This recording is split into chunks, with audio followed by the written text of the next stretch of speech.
اعوذ باللہ من الشیطان الرجیم، بسم اللہ الرحمن الرحیم۔ اردو کویت ہسٹری کی پیاری بہنوں اور بھائیوں، السلام علیکم ورحمۃ اللہ وبرکاتہ۔ میری پیاری بہنوں اور بھائیوں، آج میں آپ کے ساتھ 12 رجب کے دن کا ایک خاص اور مجرب وظیفہ شیئر کرنے جا رہی ہوں۔ یہ وظیفہ، یہ عمل بڑا ہی خاص اور مجرب ہے۔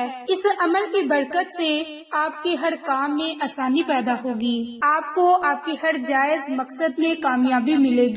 آپ نے یہ عمل، یہ وظیفہ 12 رجب کے دن نماز ظہر ادا کرنے کے فوراً بعد اسی جگہ جائے نماز پر بیٹھ کر اس عمل کو، اس وظیفے کو کرنا ہے۔ تو آج کی اس ویڈیو میں آپ کے ساتھ بسم اللہ کا وظیفہ اور عمل شیئر کروں گی۔ تو بسم اللہ کی بڑی ہی فضیلت ہے اور برکات ہیں۔ جس طرح قرآن پاک کا خلاصہ سورۃ فاتحہ ہے، اسی طرح سورۃ فاتحہ کا خلاصہ بسم اللہ الرحمن الرحیم ہے۔ تو ہم جس کام کو بھی شروع کرنے سے پہلے بسم اللہ پڑھیں گے تو ہمارے اس کام میں خیر و برکت ہوگی۔ کوشش کریں کہ آپ اس عمل کو، اس وظیفے کو نماز ظہر کے فوراً بعد کریں۔ اگر آپ کسی مجبوری کے تحت اس عمل کو، اس وظیفے کو ظہر کے بعد نہیں کر سکتے تو نماز مغرب سے پہلے کسی وقت بھی آپ یہ عمل، یہ وظیفہ کر سکتے ہیں۔ انشاءاللہ اس کی برکت سے آپ کو بہت سے فائدے ہوں گے۔ احادیث میں بسم اللہ الرحمن الرحیم کو قرآنی کلمات بھی اور اسماء اعظم بھی کہا جاتا ہے، کیونکہ اس میں اللہ تعالیٰ کے صفاتی نام یا رحمان یا رحیم بھی ہے۔ اس کی وجہ سے اس کی زیادہ فضیلت اور برکات ہے۔ اس کے علاوہ آپ یہ عمل، یہ وظیفہ کسی بھی پریشانی سے نجات پانے کے لیے کر سکتے ہیں۔ یہ قرآنی آیت آپ کو سیدھا رستہ دکھائے گی اور وہ دین اور دنیا میں غلطی کرنے سے بچا رہے گا۔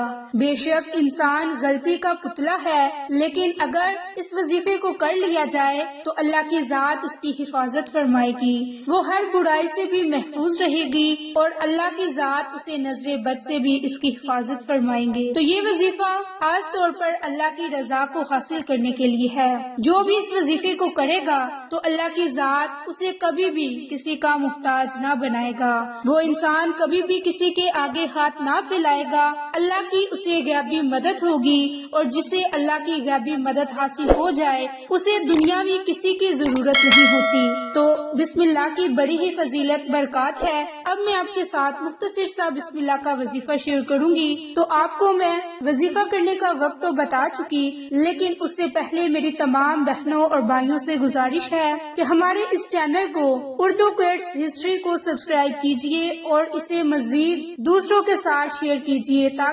کیونکہ آپ کی سپورٹ ہماری کامیابی کا ذریعہ ہے۔ تو اب آپ نے یہ عمل، یہ وظیفہ باوضو حالت میں کرنا ہے۔ نماز ظہر ادا کرنے کے بعد اسی جگہ آپ نے جائے نماز پر بیٹھ جانا ہے اور اول میں آپ نے 3 مرتبہ، 5 مرتبہ، 7 مرتبہ درود پاک کو پڑھنا ہے۔ درود پاک پڑھنے کے بعد آپ نے صرف اور صرف 21 مرتبہ بسم اللہ الرحمن الرحیم کا ورد کرنا ہے۔ اس کے آخر میں بھی آپ نے درود پاک کو پڑھنا ہے۔ درود پاک پڑھ کر آپ نے اپنے جائز مقاصد کے لیے اللہ رب العزت کی ذات سے خصوصی دعا مانگنی ہے۔ اللہ کی ذات آپ کو ہر کام میں کامیابی عطا فرمائے گی، جو بھی آپ کی جائز حاجت ہوگی وہ پوری ہوگی، جو بھی آپ کا جائز مقصد ہوگا وہ پورا ہوگا۔ تو یہ ایک مختصر سا بسم اللہ کا وظیفہ ہے۔ آپ اس وظیفے کو، اس عمل کو 12 رجب کے علاوہ بھی اپنی زندگی کا معمول بنا سکتے ہیں۔ انشاءاللہ بہت سے فائدوں سے آپ مستفید ہوں گے۔ اگر آپ کو ہماری ویڈیو پسند آئے تو اسے لائک، شیئر اینڈ سبسکرائب کیجئے۔ جزاک اللہ۔